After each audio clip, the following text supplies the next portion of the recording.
Welcome to Mystery Unlocked, where every story unlocks a new mystery waiting to be unraveled.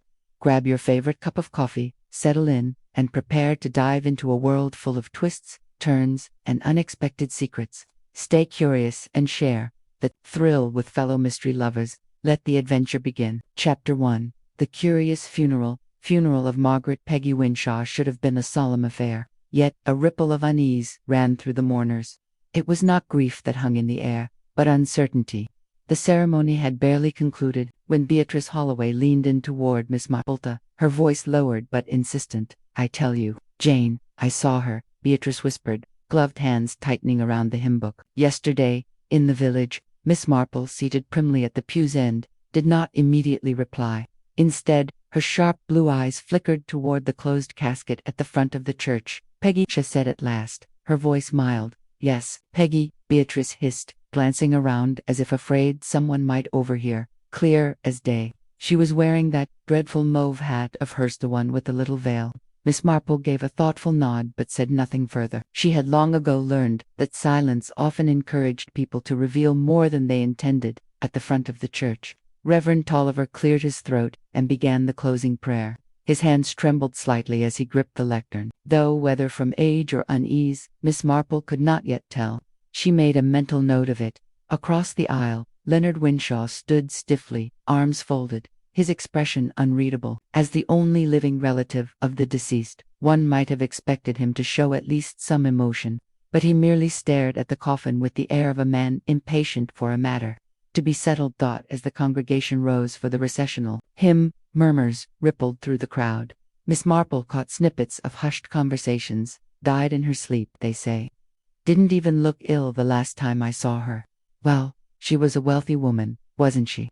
Sylvia Greaves, Peggy's housekeeper for over a decade, stood apart from the others, her dark eyes fixed on the coffin. When she caught MissMarple's gaze, she looked away quickly, gripping her handbag as if it contained something of great importance. By the time they reached the churchyard, the whispers had grown louder. It was Beatrice who finally voiced the thought aloud. "If Peggy's dead and lying in that coffin, then who did I see in the village?" A heavy silence followed. MissMarple folded her hands neatly in front of her. "It's an interesting question, my dear," she said gently. Inspector Owen Prescott, who had been standing nearby, exhaled loudly. "Come now, Mrs. Holloway, let's not get carried away with ghost stories." "I'm sure you were mistaken." Beatrice bristled. "I was not mistaken. I may be old, but my eyesight is still perfectly sharp." The inspector sighed, clearly unimpressed. "If Mrs. Winshaw is in that coffin, then obviously she could not have been wandering about the village." MissMarple turned her attention back to the grave, where the coffin was being lowered into the earth. Reverend Tolliver stepped forward, his voice faltering slightly as he read the final words of committal. "Ashes to ashes, dust to dust." For a moment, all was still. Then, as if stirred by an unseen breeze, MissMarple felt the unmistakable tug of something amiss. She did not believe in ghosts, but she did believe in human nature and human deception. She glanced at Beatrice. "You're quite sure about what you saw?" "Absolutely," Beatrice replied. "And I swear to you." She looked straight at me. MissMarple absorbed this in silence. There was something very wrong indeed. As the mourners began to drift away, Leonard Winshaw moved swiftly toward the solicitor, his manner clipped. "We'll need to arrange matters regarding the estate," he said in a low voice. "I assume the will is in order." The solicitor's face was unreadable. "We'll discuss it in due course, Mr. Winshaw." MissMarple watched the exchange carefully. There was no grief in Leonard's eyes, only calculation. "Jane," Beatrice murmured, clutching her arm.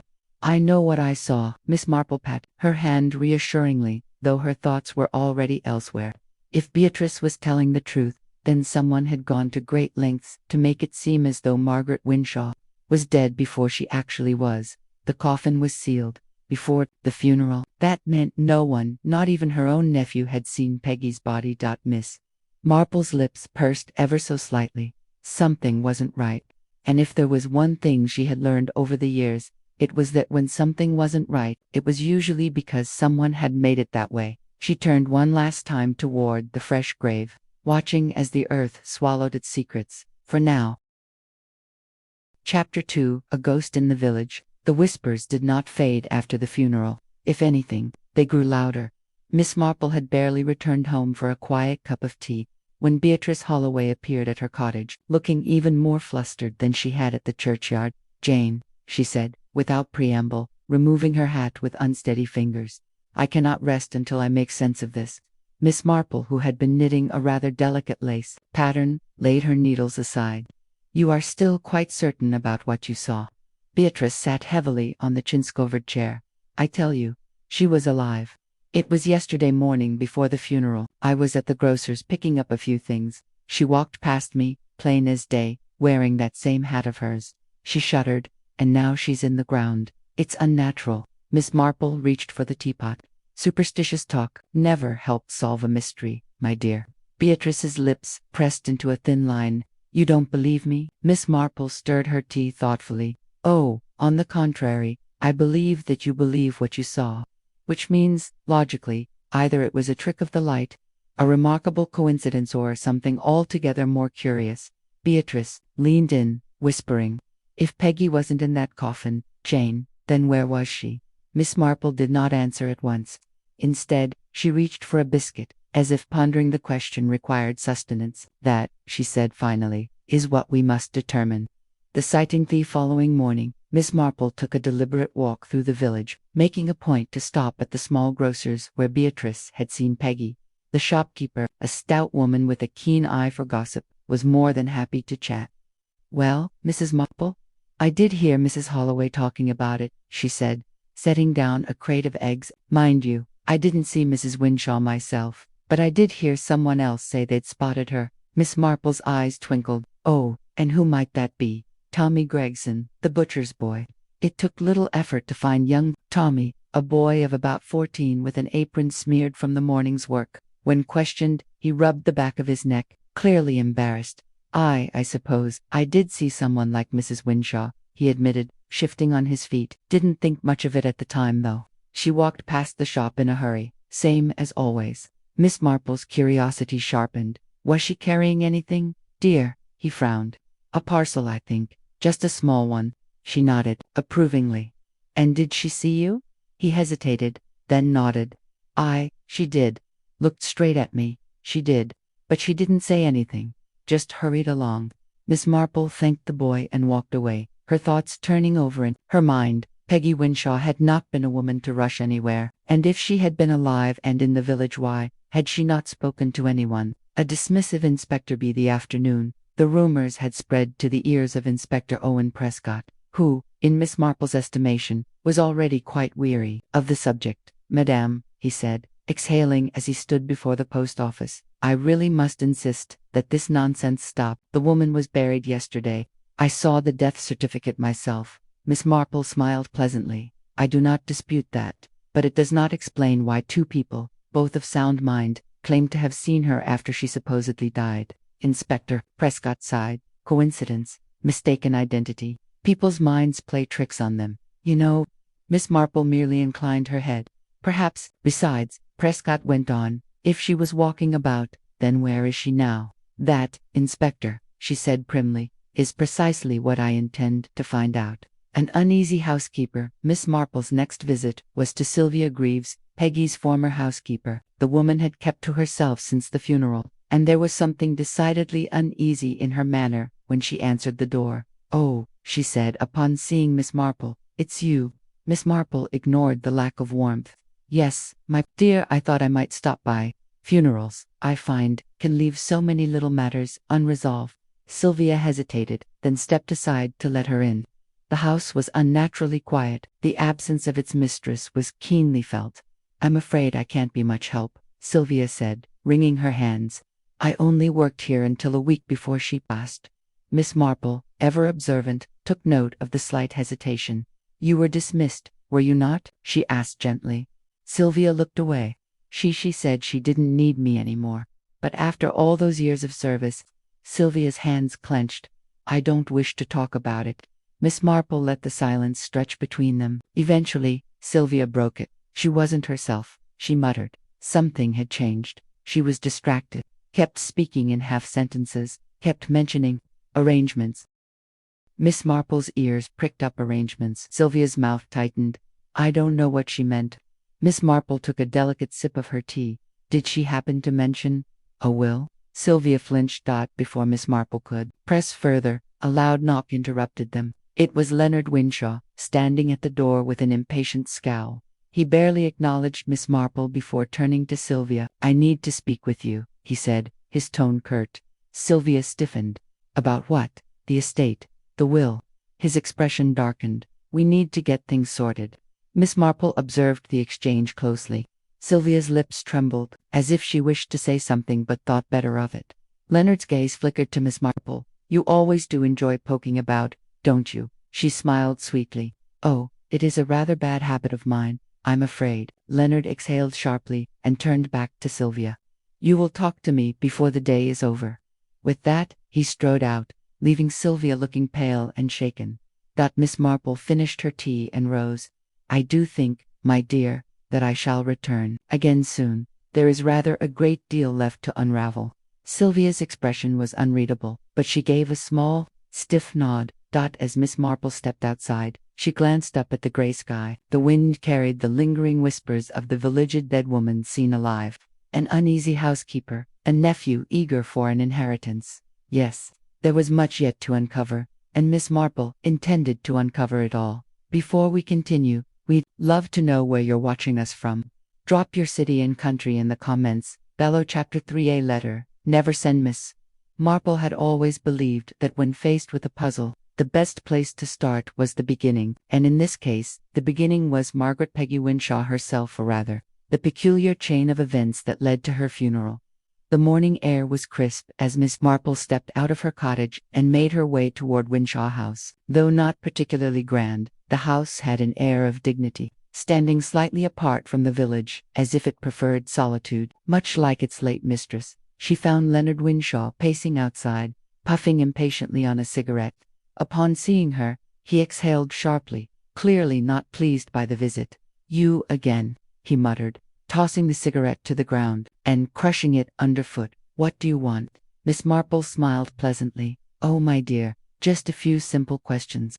A dreadful habit of mine, I know." Leonard's jaw tightened. "There's nothing to ask. My aunt is gone, and I have matters to settle."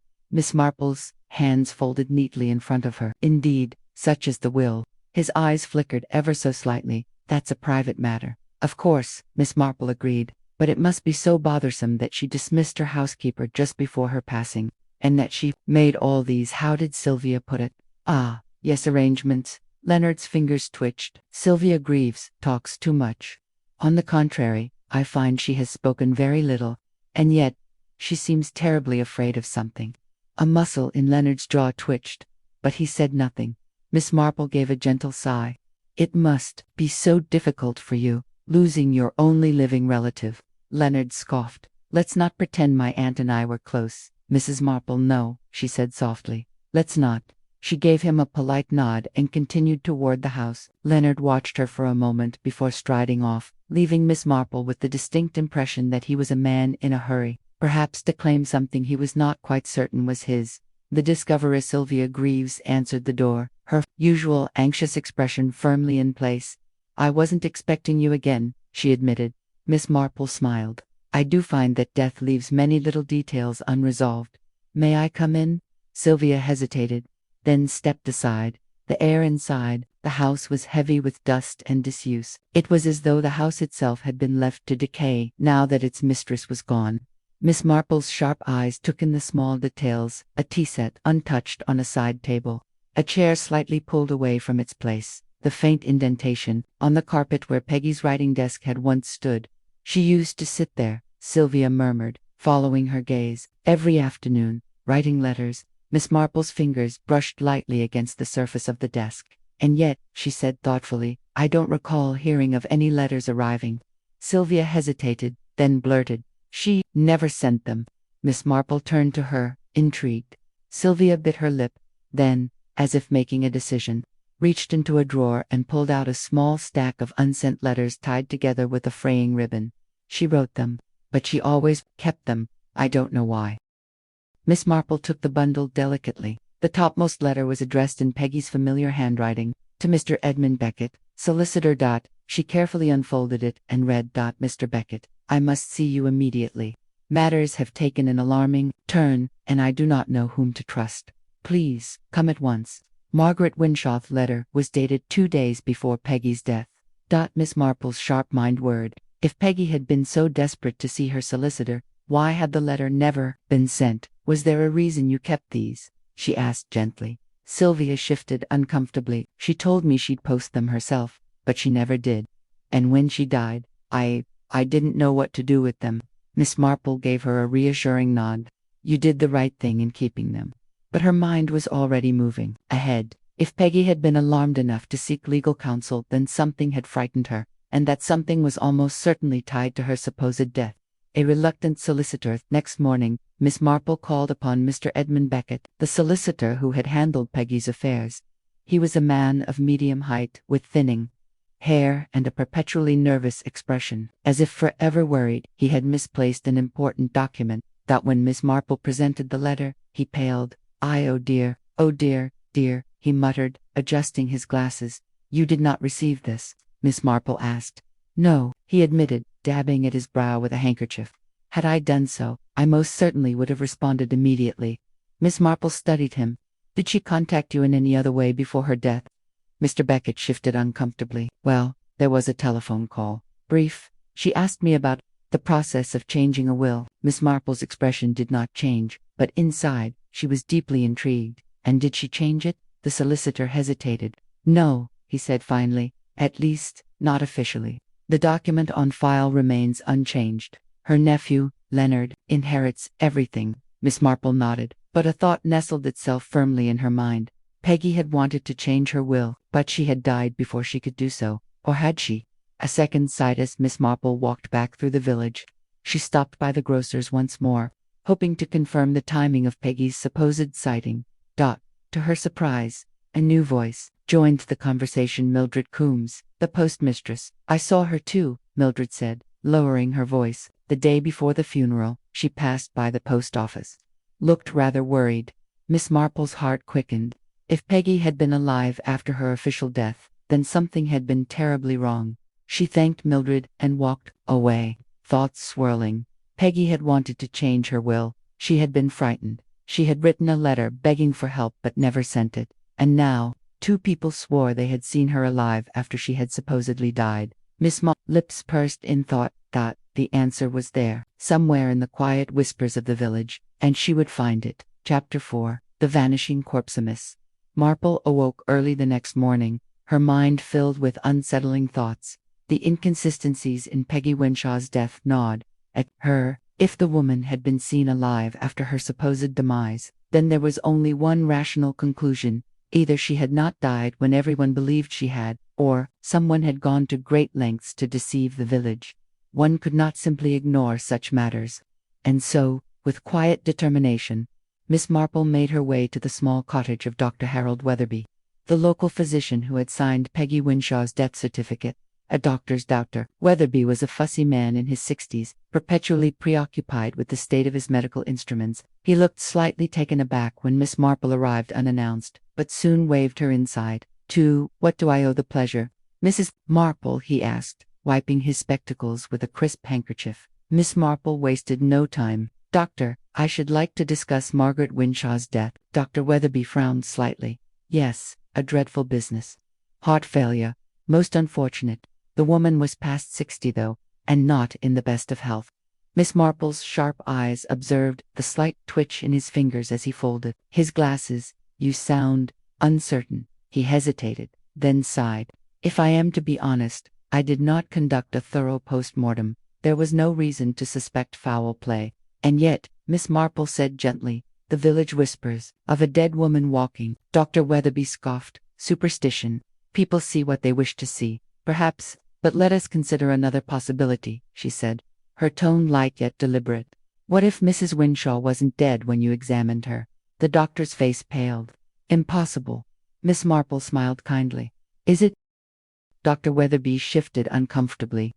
I was called in by Leonard Winshaw. He said she had passed in her sleep. I checked for signs of life. There were none. Miss Marple tilted her head. Did you examine her closely? There was a long pause before Dr. Weatherby admitted, not as closely as I should have, perhaps, But I assure you, Mrs. Marple, I would not have signed the certificate unless I was certain. Miss Marple inclined her head. And yet, doctor, certainty is a most delicate thing, wouldn't you say? His fingers drummed against the table. What are you suggesting? Miss Marple folded her hands. I am merely entertaining a theory. What if Peggy Winshaw was alive, merely unconscious or drugged? And what if she woke up only to find herself trapped in her own coffin? Dr. Weatherby's face drained of color. That's preposterous. Is it? Miss Marple said again, her voice thoughtful. The doctor opened his mouth, then closed it. His hands shook slightly as he reached for his tea. Good day, doctor, Miss Marple said pleasantly, rising to leave. You have been most helpful. A grave matter. Miss Marple's next destination was the village churchyard, where Peggy Winshaw had been buried just 2 days prior. She found Thomas Green, the elderly gravedigger, working among the headstones. He tipped his hat at her approach. Morning, Mrs. Marple. Miss Marple, ever direct, said, Tell me, Mr. Green, was there anything unusual about Mrs. Winshaw's burial? Thomas scratched his head. Not particularly, though. He hesitated. Miss Marple smiled encouragingly. Yes, dear. Well, he admitted, lowering his voice. The coffin was lighter than I expected. Thought it odd at the time, but figured I'd best not ask questions. Miss Marple's heart quickened. Lighter, you say? He nodded. Aye, not empty, mind you. Just not what I'd expect for a woman of her size. Miss Marple felt a chill. If the coffin had been too light, then it suggested one of two things. Either Peggy Winshaw had not been inside, or she had been removed after the burial. And if she had been removed, was she dead now, or had she been alive when she was taken? An urgent confession. Miss Marple left the churchyard. She nearly collided with Sylvia Greaves, Peggy's former housekeeper. The woman was pale and trembling. Mrs. Marple, she gasped, glancing around nervously. I need to speak with you. Now. Miss Marple led her to a quiet bench under an old oak tree. My dear, whatever is the matter? Sylvia's fingers twisted in her lap. It's about Peggy. I should have spoken sooner, but I was afraid. Miss Marple's tone remained gentle. Afraid of what? Sylvia swallowed. The night before she died, she was terribly anxious. She kept saying she had made a mistake, that she trusted the wrong person. Miss Marple's breath caught. Did she say who?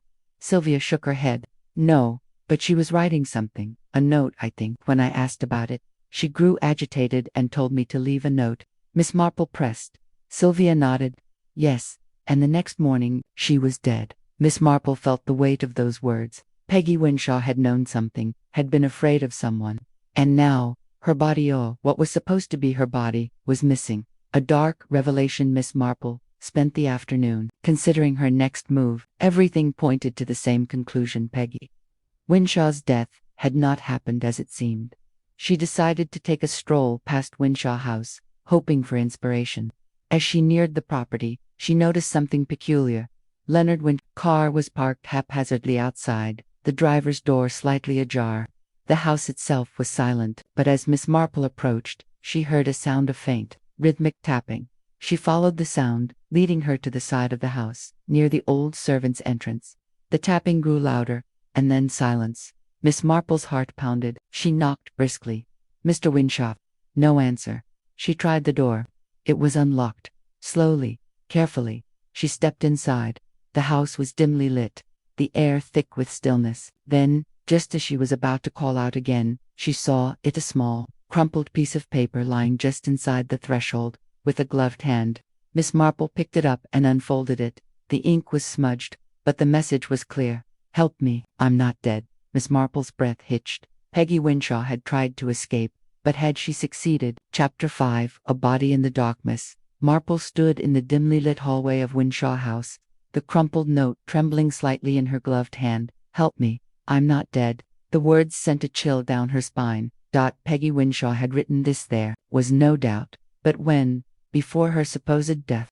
After she had been declared dead? Or, most chillingly, had she somehow managed to write it after being buried alive? The air in the house felt heavy, almost oppressive. She listened intently. No footsteps, no murmurs, just the faint tick of a distant clock. Then, she heard it again, a faint tapping sound, rhythmic and deliberate. Someone was in the house. A midnight search. Miss Marple's sharp instincts took over. Keeping the note tucked discreetly in her pocket, she moved forward with careful, measured steps. The tapping had come from deeper within the house perhaps. The back study, or the cellar door. She passed through the grand but faded sitting room, where a thin layer of dust had begun to settle over the furniture, then into a narrow corridor leading toward the kitchen. A cold draught brushed past her ankles, making her shiver, and then a sound. A creak. Miss Marple stopped abruptly. A shadow flickered at the edge of her vision near the stairwell. Her heartbeat quickened. "Is someone there?" she called, her voice calm but firm. Silence. Then another creak. Miss Marple did not hesitate. She turned sharply, her eyes darting to the staircase leading down to the wine cellar. The door at the bottom of the stairs was slightly ajar. She took a slow, steady breath before descending. The cellar smelled of damp stone and aged wood, the kind of place one rarely visited unless absolutely necessary. Shelves lined the walls, stacked with old bottles of wine and forgotten household supplies. And then she saw it, near the back of the cellar, half hidden behind a row of crates, a footpail, motionless. Miss Marple's breath caught. She took a step closer. A figure lay sprawled on the stone floor, unmoving. It was Leonard Winshaw, the second victim. Miss Marple knelt cautiously beside him, her sharp eyes scanning his form. His shirt was rumpled, his right hand still clenched into a fist. A trickle of blood ran down his temple. His pulse was weak but present. He was alive but barely. But Miss Marple acted swiftly. She hurried back up the stairs, pushing open the kitchen door and making her way to the hallway telephone. The line crackled as the operator connected her. "Dr. Weatherby, please," she requested briskly. Within minutes, the doctor arrived, his usual fussiness heightened by the urgency of the situation. "Mrs. Marple, what in heaven's name?" "No time to explain," she said crisply, leading him down to the cellar. "He's unconscious but breathing." Dr. Weatherby crouched beside Leonard, checking his vitals. "A blow to the head," he murmured. "Not fatal, but a nasty one. He must have been attacked recently." Miss Marple nodded. Someone had wanted Leonard out of the way, but why? And more importantly, had he discovered something before he was struck down? The mystery of the missing corpse. Leonard was carried upstairs and settled onto a couch. The local inspector, Inspector Graves, arrived, looking thoroughly unimpressed. "More nonsense, I presume," he muttered as he glanced at Leonard's unconscious form. What was he doing in the cellar? Miss Marple met his gaze steadily. "That is the very question we must answer, Inspector." Graves grunted. "Well, if he wakes up, maybe he can tell us." He crossed his arms. "You do realize, Mrs. Marple, that this is beginning to look like hysteria. The woman died, was buried, and that's the end of it." Miss Marple fixed him with a mild but unwavering stare. "Then, perhaps, Inspector, you can explain why the gravedigger noticed that her coffin was lighter than expected." Graves frowned. "What are you suggesting?" Miss Marple's voice was quiet but firm. "That Margaret Winshaw's body is not where it is supposed to be." The inspector stared at her. Then, without another word, he turned on his heel and strode out of the house. Miss Marple sighed, adjusting her gloves. "He will, of course, check the grave," she murmured to Dr. Weatherby, "though I rather think he will not like what he finds." Dr. Weatherby swallowed. "You truly believe she was buried alive?"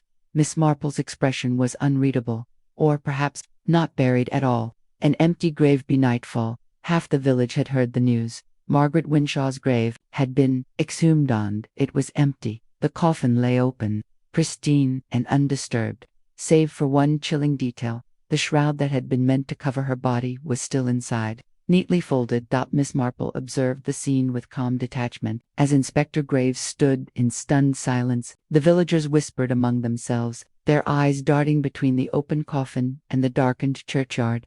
"This is madness," Graves muttered. "Where is the body?" Miss Marple's voice was cool and measured.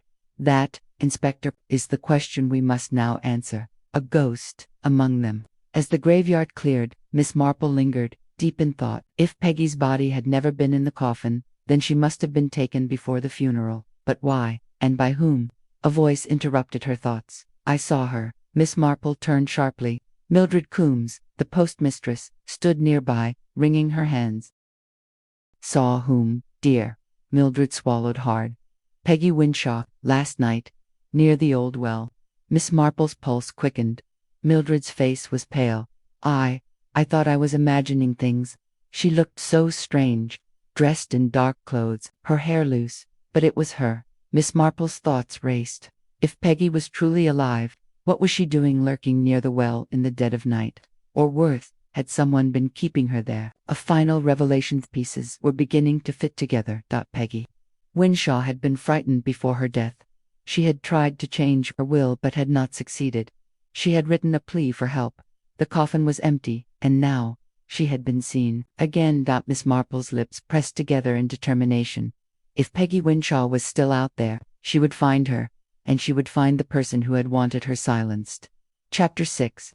The woman by the well. Miss Marple walked briskly along the narrow path leading to the old well, her sharp mind worry. If Mildred Coombs had truly seen Peggy Winshaw, then either the woman had miraculously escaped her fate or someone wanted the village to think she had. The old well stood at the far edge of the Winshaw estate, just beyond a crumbling stone wall, covered in ivy. The moonlight cast eerie shadows over the ground, and Miss Marple shivered as she approached. The well itself was old, built of thick grey stone, with a rusted iron cover resting slightly askew. Something about it unsettled her. She bent down, peering over the edge. The darkness inside was impenetrable. A faint, damp scent rose from its depths. Could Peggy's body have been hidden here? Or, more disturbingly, had someone kept her here alive?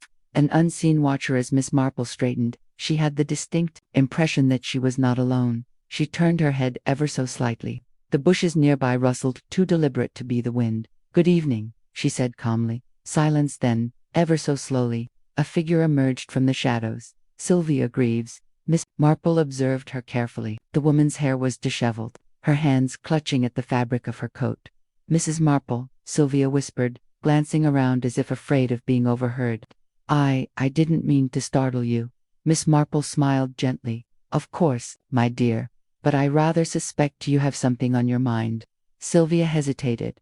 I was coming to see if she was here." Miss Marple's gaze sharpened. "Peggy Winshaw." Sylvia nodded frantically. "I know it sounds mad, but I swear to I heard her voice." Miss Marple frowned. "Where?" Sylvia turned slightly, pointing toward the well. "Last night, I was passing through, and I heard something, a whisper. It sounded just like her." Miss Marple felt a chill. "Did you see anyone?" "No. But," Sylvia hesitated, "I had a terrible feeling, like someone was watching me." Miss Marple studied the well once more. Could someone have hidden here, whispering just enough to spook Sylvia? Or had Sylvia truly heard the voice of a woman who should have been dead? A shocking discovery just then. Footsteps crunched on the gravel path behind them. Miss Marple turned to see Inspector Graves striding toward them, his expression severe. "I thought I might find you meddling here," he grumbled. Miss Marple ignored his tone. "We have reason to believe something or someone is hidden near this well." Graves gave a long-suffering sigh. First an empty grave, now a haunted well. Miss Marple gestured toward Sylvia. "Miss Greaves heard someone speaking here last night, and Peggy Winshaw was seen not far from this very place." The inspector's scowl deepened. Superstitious nonsense. Nevertheless, he signaled to a constable to check the well. The young officer removed the rusted cover with effort, then took a lantern and peered inside. A moment later, he recoiled. "Sir, there's something down there." A tense silence fell over the group. Inspector Graves muttered a curse. Before taking the lantern himself and looking, Miss Marple stood quietly as his face darkened. "Rope," he grunted, like someone climbed down or was pulled up. A terrible thought struck Miss Marple. Had Peggy Winshaw been imprisoned in this well, and had someone recently helped her escape? Or worse, had someone retrieved a body? A mysterious visitor the following morning. Miss Marple paid a visit to Dr. Weatherby once more. "Mrs. Marple," he greeted warily, "I assume you're here with yet another strange question." "Indeed, doctor," she said pleasantly. "I was wondering, have there been any unusual injuries in the village recently?" Dr. Weatherby frowned. "Injuries, yes, perhaps from a fall, a rope burn, perhaps." He gave her a long look, then sighed. There was something odd. Miss Marple's eyes twinkled. "Do go on." Dr. Weatherby hesitated. "Late last night, someone knocked at my door. A woman heavily cloaked, speaking in a hushed voice. She refused to come inside but asked for bandages and a pain reliever." Miss Marple leaned forward. "Did you see her face?" "No." He hesitated. "But her voice, it sounded familiar." Miss Marple's heartbeat quickened. Dr. Weatherby shook his head. "Before I could question her further, she hurried off. But she was injured, I could tell by the way she moved." Miss Marple's mind raced. Could it have been Peggy herself? or someone else, hiding their identity. A clue in the ashes that afternoon. Miss Marple took a stroll past Winshaw House once more. Something told her that whatever had happened, whoever had taken Peggy's body, the answer lay within that house. As she neared the back garden, she noticed a faint wisp of smoke rising from an outdoor fire pit. Curious, she stepped closer. The remains of charred paper lay among the embers. With careful precision, she used her walking stick to sift through the ashes. A half-burned scrap of parchment caught her eye. Carefully, she lifted it. Though the edges were singed, one fragment of writing remained visible. It read, "Margaret Winshaw is sold to Will." Miss Marple's breath caught. Someone had been destroying evidence, and that meant someone had a great deal to hide. Truth begins to emerge. As Miss Marple stepped back, deep in thought, a shadow moved behind her. She turned swiftly only to find Leonard Winshaw, standing in the doorway of the house, watching her. He was pale, his temples still bandaged from the blow he had suffered the night before. "You seem very interested in my garden, Mrs. Marple," he said smoothly. Miss Marple smiled, her sharp eyes unwavering. "I was admiring the fire pit." Leonard's lips curled slightly. "I often burn rubbish there." "Indeed." They stood in silence for a moment. Then, in a casual tone, Miss Marple said, "It must be a terrible thing to realize a person you thought was gone, is not?"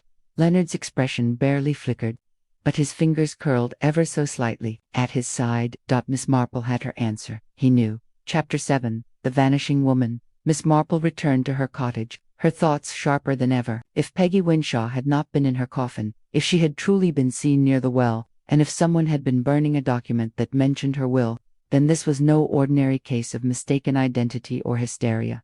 Someone had gone to great lengths to cover up the truth. The question was, had Peggy escaped her fate, or had someone taken her somewhere far worse? She poured herself a cup of tea and sat down, sifting through the facts. Peggy had been afraid before her death. She had attempted to change her will. She had left a desperate note asking for help, and now she had seemingly vanished again. A cryptic, visit a sharp knock at the door interrupted her thoughts. Miss Marple rose and opened it to find Sylvia Greaves, looking pale and nervous. "Mrs. Marple," she whispered, stepping inside quickly. "Something's happened." Miss Marple gestured for her to sit. "Tell me everything, my dear." Sylvia clutched her handbag tightly. "This morning, I went to visit Peggy's grave. I don't know why, just felt I needed to." She swallowed. "And while I was there, a man approached me." Miss Marple's gaze sharpened. "Who?" "I don't know his name," Sylvia said, shaking her head. "I've never seen him in the village before. But he knew about Peggy. He said he'd been looking for her." Miss Marple set her teacup down carefully. "What exactly did he say?" Sylvia hesitated. "He asked if I'd seen her. He said he had unfinished business with her." Her voice trembled. "And then, before he left, he said something very strange." Miss Marple waited patiently. "He said she can't hide forever." A cold silence settled between them. A stranger's intentions. Miss Marple's mind worked quickly. If a stranger was searching for Peggy Winshaw, that meant one of two things. He believed she was alive and had escaped. He knew she was alive and had helped her disapparently to now be looking for her again. Either way, this man was dangerous. "Did he say where he was staying?" Miss Marple asked. Sylvia nodded, biting her lip. "At the Black Hart Inn." Miss Marple smiled faintly. "Ah, of course, a place where strangers pass unnoticed." Sylvia hesitated. "Mrs. Marple, you don't think he killed Peggy, do you?" Miss Marple's expression was unreadable.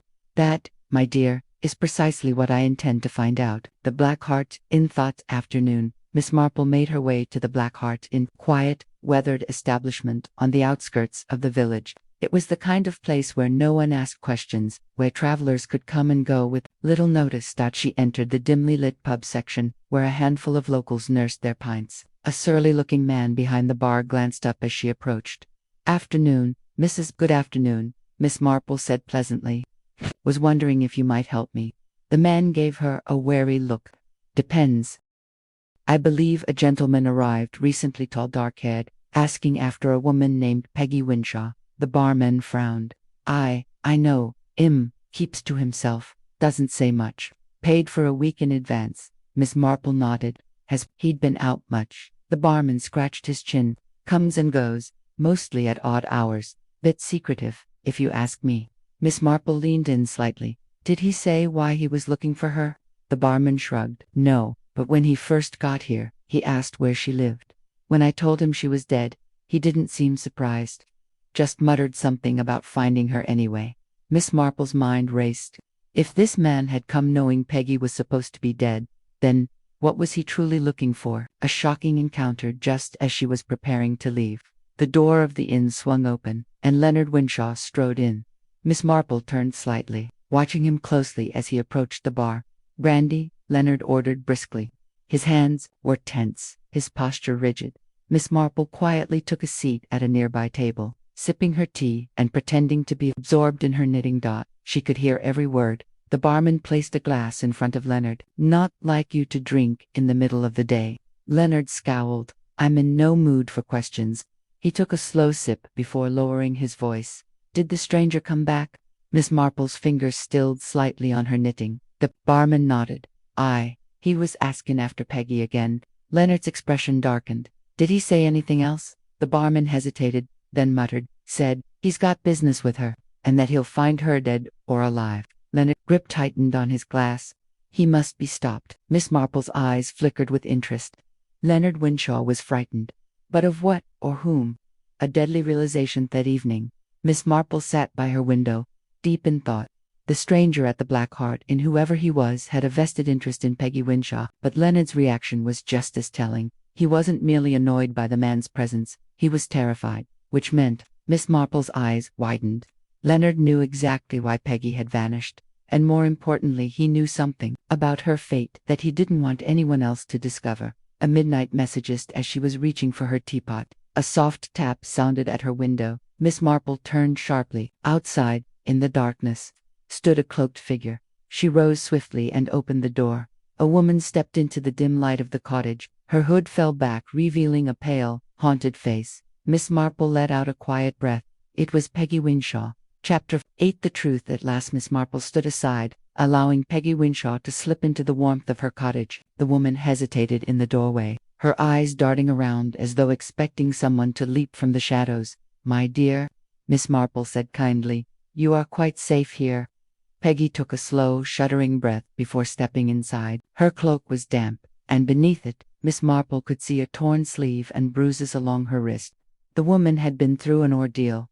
"You must be cold," Miss Marple continued, moving toward the fireplace. "Sit down, and I'll make you a cup of tea." Peggy hesitated, then sank into a chair, her hands trembling as she clutched them together. "I shouldn't be here," she whispered. "It's dangerous." Miss Marple paused, glancing at her sharply. For whom Peggy looked up, her eyes haunted. "For both of us." A woman on the run. Miss Marple settled across from her, her expression calm but keen. "You must tell me everything, my dear. Otherwise, I cannot help you." Peggy swallowed hard, then nodded. "They tried to kill me," she said hoarsely. Miss Marple did not flinch. "Who?" Peggy hesitated. "I don't know all of them, but Leonard, he was part of it." Miss Marple's lips pressed together. "Go on." Peggy exhaled shakily. "I knew something was wrong when I tried to change my will. I suspected Leonard was up to something. My father's estate," she hesitated. "There were discrepancies. I found documents, bank transactions, that didn't add up. When I confronted Leonard, he dismissed it, but I knew he was hiding something." Miss Marple nodded. "And that is when you wrote the note asking for help." "Yes," Peggy confirmed. "I planned to leave, but I was watched constantly. Then, the night before my supposed death," she shuddered, "someone drugged me. The last thing I remember was feeling dizzy at dinner. I woke up in a coffin." Miss Marple's sharp gaze did not waver. "How did you escape?" Peggy let out a dry, humorless laugh. "It was pure luck. The coffin hadn't been fully sealed yet. I forced it open, clawed my way out, and ran." Miss Marple's eyes gleamed. "To where?" "To someone I thought I could trust." Peggy looked down. "But I was wrong." "Betrayal and escape." Miss Marple waited patiently. "I went to Sylvia Greaves, thinking she would help me," Peggy admitted. "I told her everything. She seemed horrified, but then she hesitated. Someone came looking for me." Peggy's lips trembled. "I don't know. A man. I heard Sylvia speaking to him late at night, whispering. I knew then that I wasn't safe." Miss Marple frowned. "You think Sylvia betrayed you?" "I don't know," Peggy admitted. "Maybe she was frightened, but I ran before I could find out.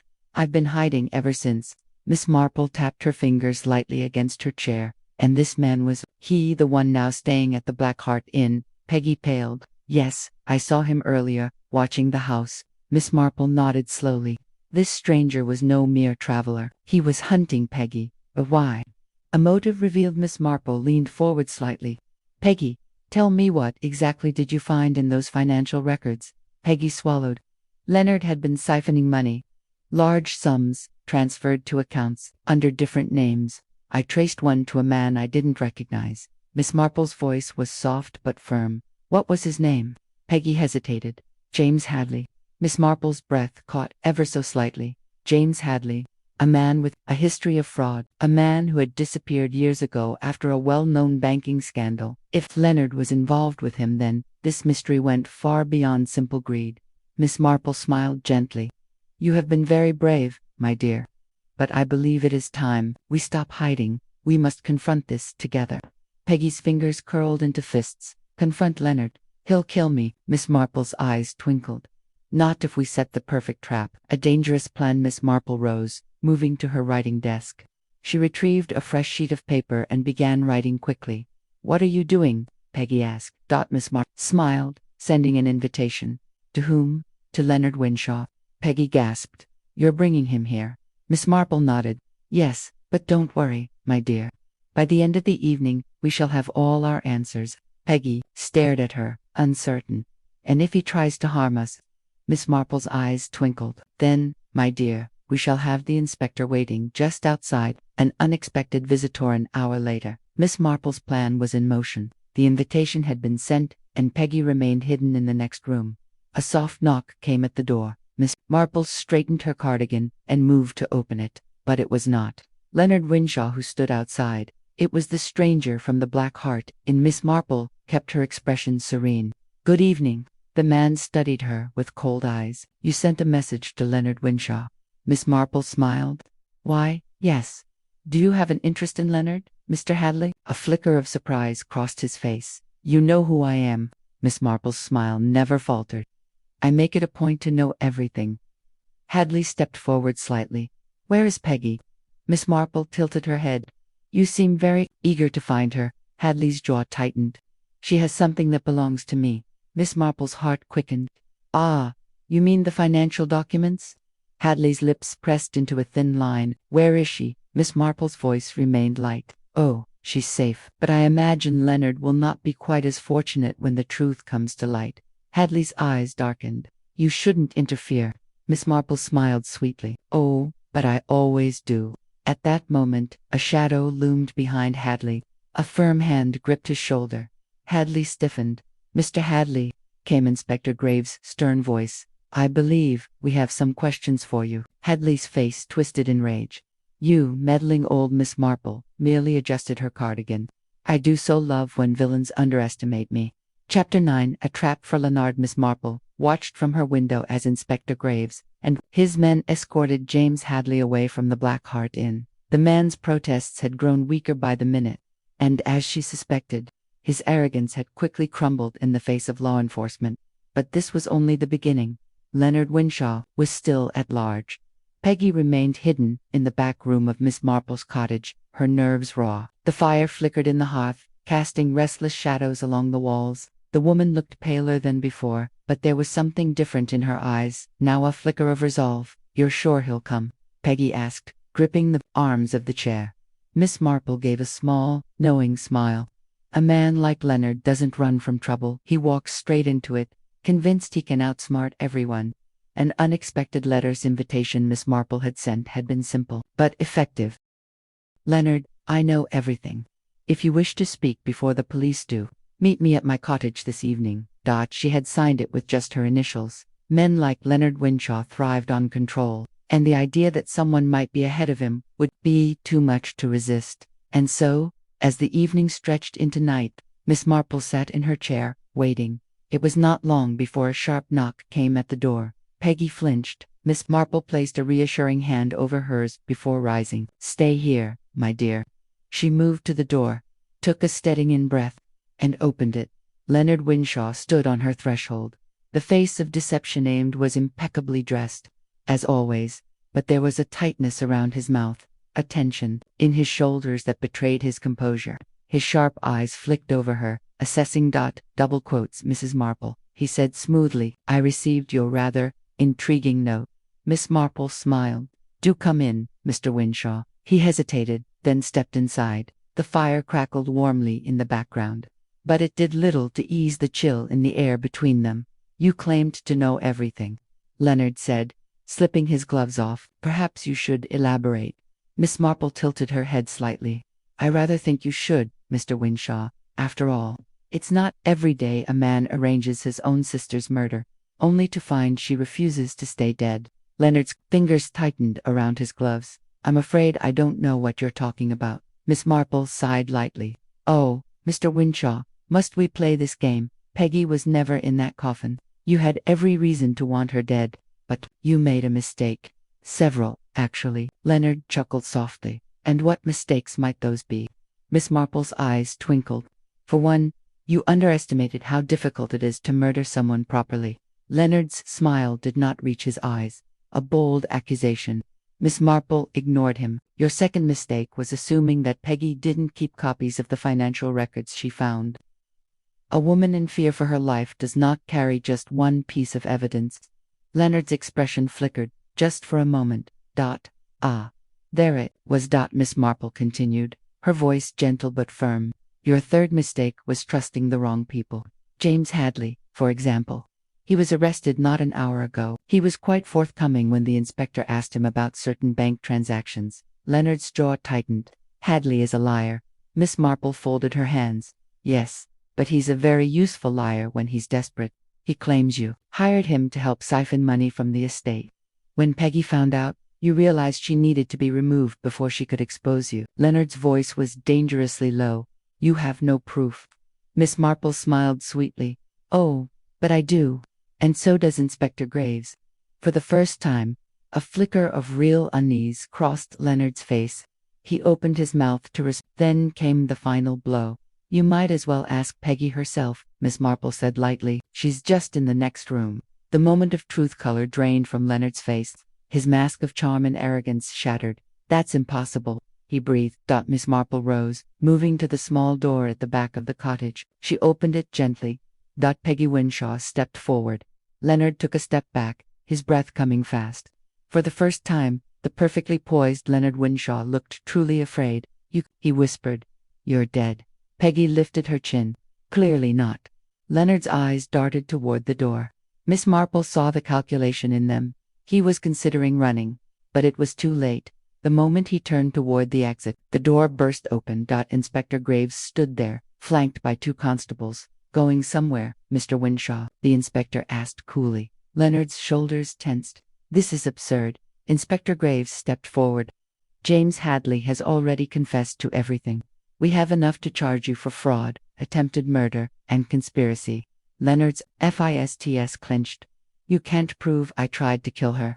Miss Marple smiled. Oh, but we can. Peggy remembers everything. She knows who drugged her. Peggy stepped closer. Her voice was steady now. It was you, Leonard. I trusted you. Leonard's jaw tightened.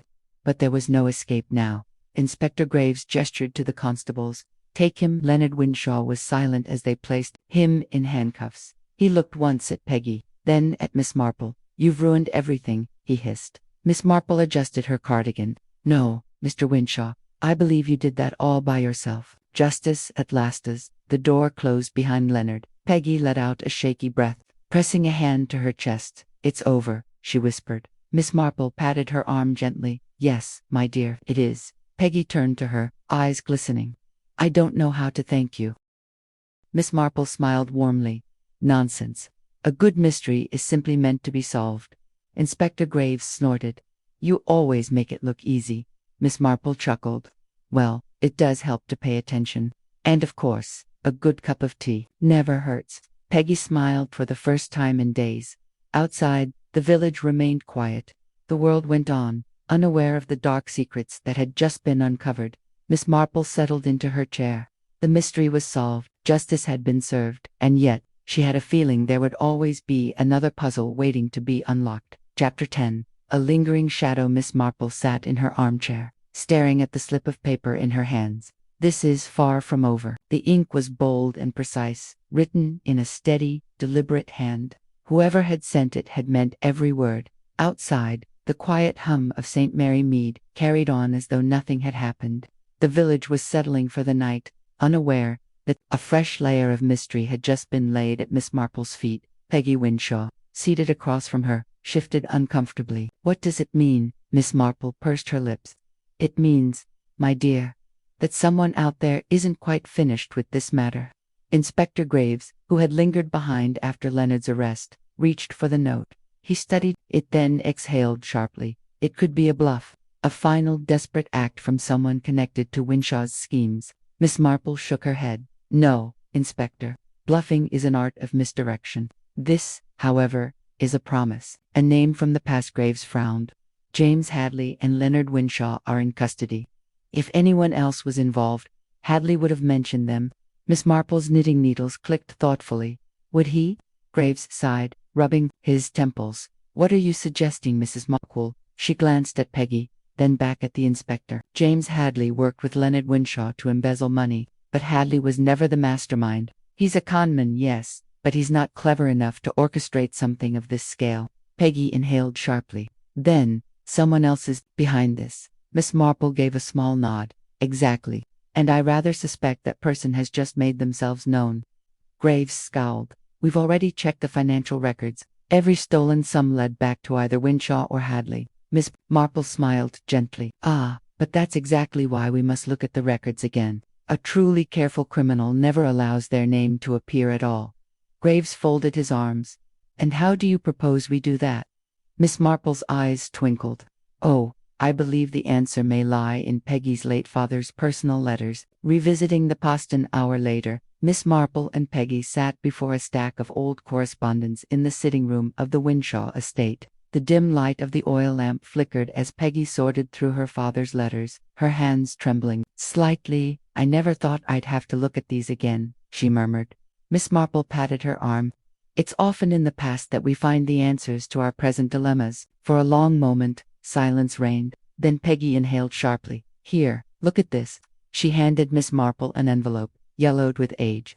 The writing was delicate, almost elegant, but the signature at the bottom stood out immediately. Albert Langley. Miss Marple's expression remained serene, but her mind sharpened. Albert Langley had been her first suspect when the mystery began, but he had played his role so carefully, a mild-mannered solicitor, a mere bystander to the Winshaw family affairs, and yet here was proof that he had been deeply involved with Peggy's father's finances. Peggy's voice wavered. "Langley was my father's lawyer. I never thought anything of it. But look at what he wrote." Miss Marple read the letter aloud. "There are certain matters that must remain undisclosed for the good of all involved. Rest assured, the transactions have been handled discreetly, and the accounts are secured.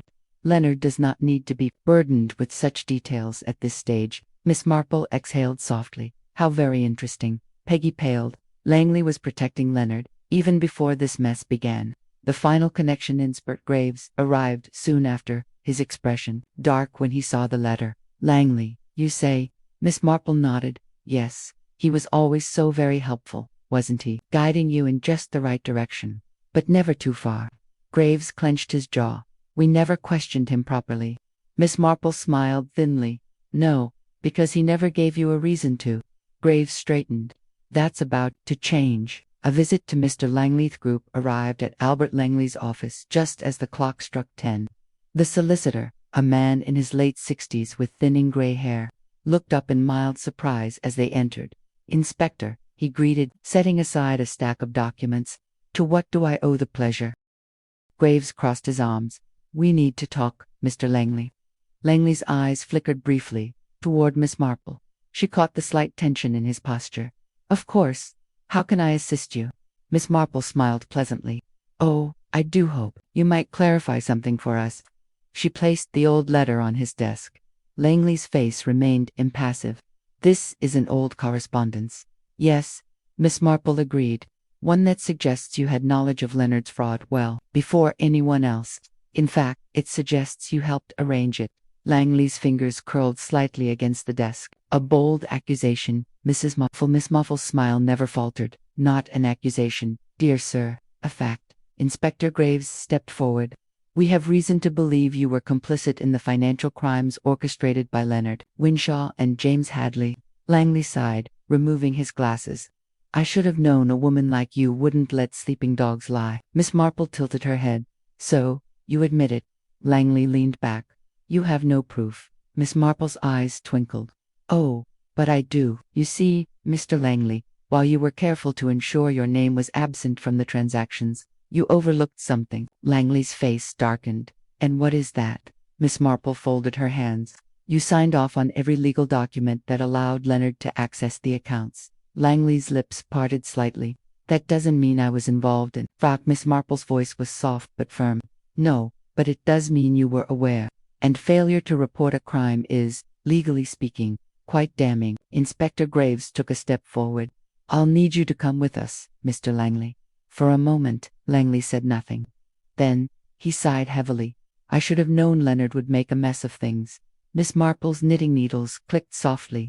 Greedy men usually do. Chapter 1-1 A Confession in the Darkness. Marple sat in her favorite chair, her knitting needles moving steadily as she listened to the crackling fire.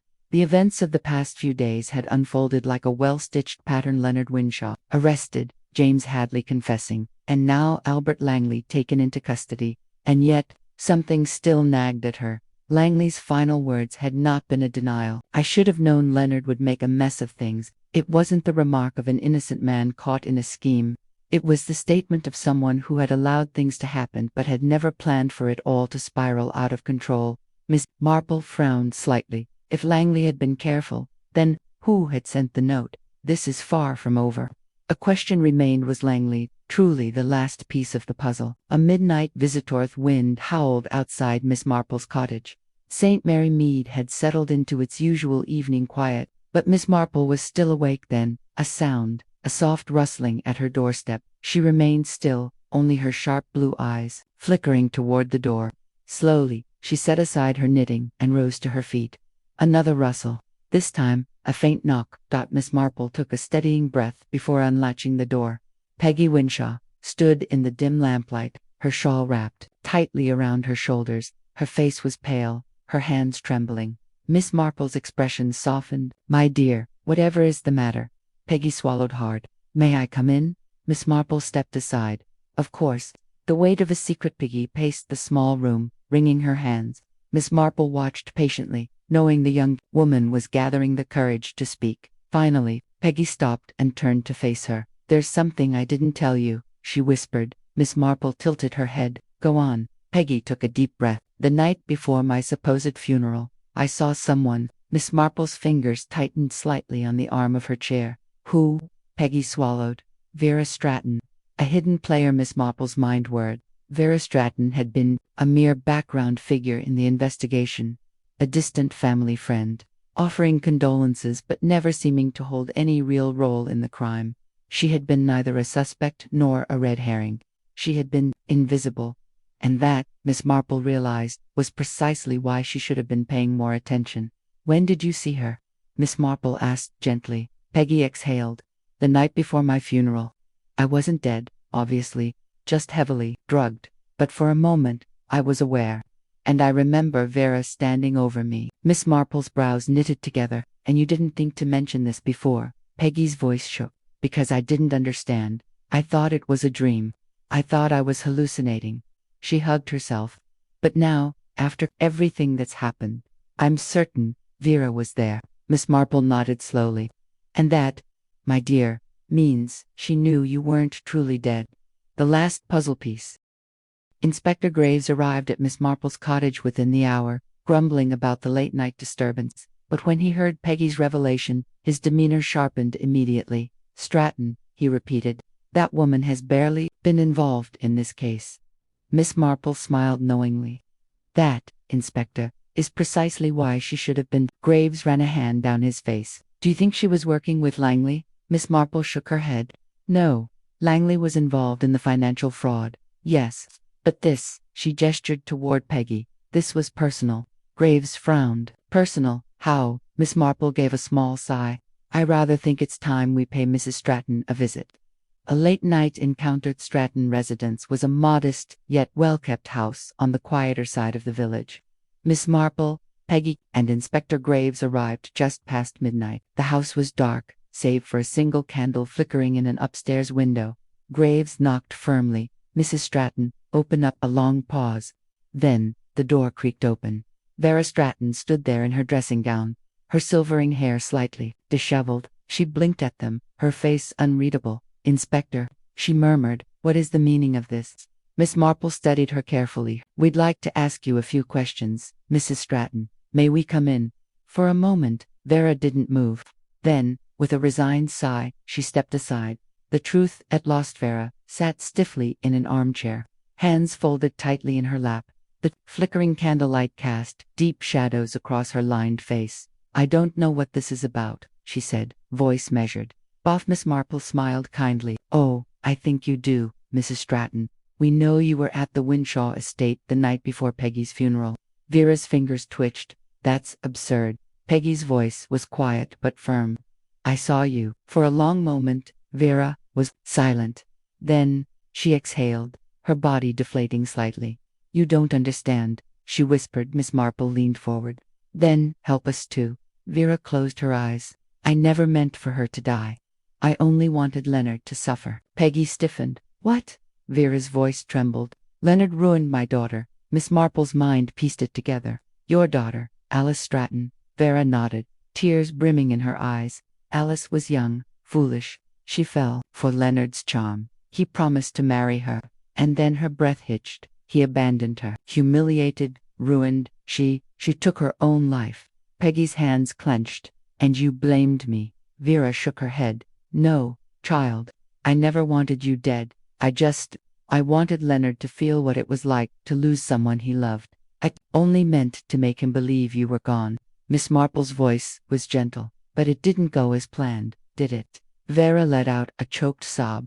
"No, I switched the medicines. I thought I was giving her something to make her appear unconscious for a while, but I must have made a mistake. When she didn't wake up, I was terrified." Peggy's voice was barely a whisper. "You thought you killed me?" Vera nodded, miserably.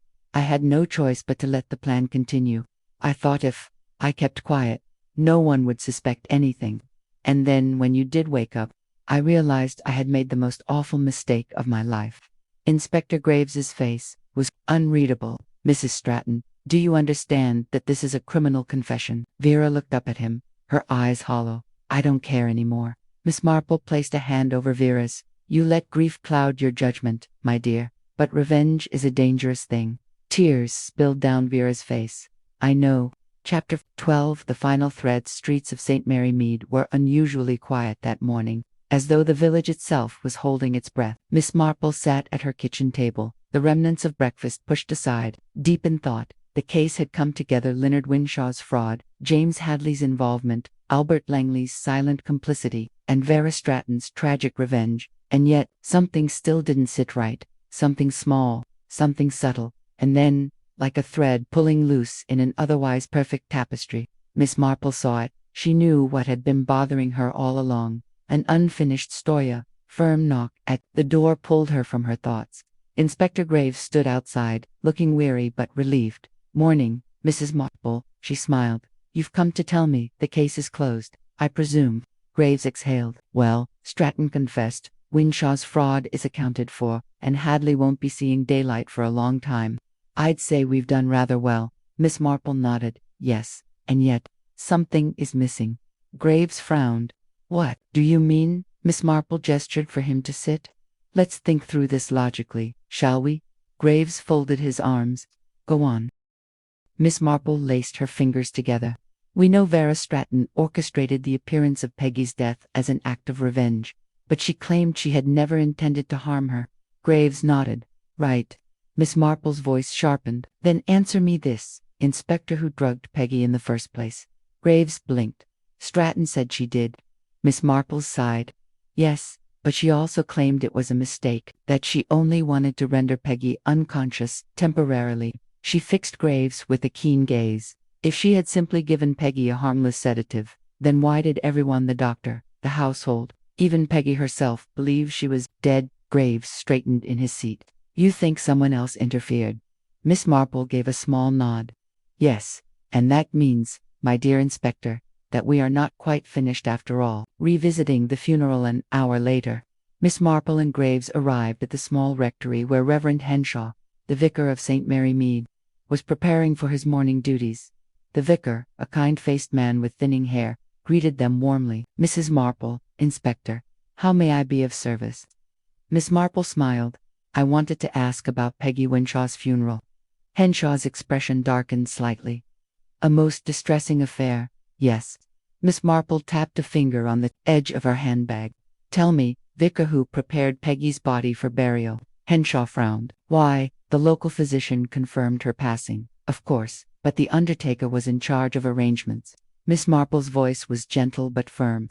Yes, but I do believe a certain someone assisted in handling matters before the body was formally placed in the casket. Graves shifted uncomfortably. You mean? Miss Marple's voice was soft. Albert Langley, a dead man's mistake. Albert Langley sat in the cold confines of his holding cell, his expression unreadable as Miss Marple and Inspector Graves faced him.